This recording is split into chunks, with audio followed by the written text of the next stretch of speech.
हेबो OERC रो नुआ अध्यक्ष। OERC रो नुआ अध्यक्ष चयन प्रक्रिया आरंभ होइछे।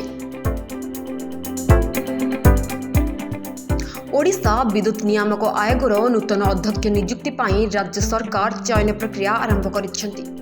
तेबे प्रदीप जेना इस्तीफा पर गत मे 26 तारिख रु अध्यक्ष पद खाली रही। जुलाई 1 तारिख रे शक्ति विभाग पक्षरु एने विज्ञप्ति जारी होइछे।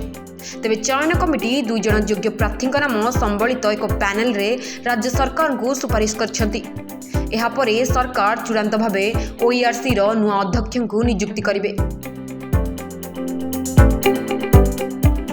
सूचनायोग्य जे पूर्वतन मुख्य शासन सचिव प्रदीप कुमार जेना गत 2025 एप्रिल 8 रु 2026 मे 25 पर्यंत OERC रो अध्यक्ष भावे कार्य करथिले।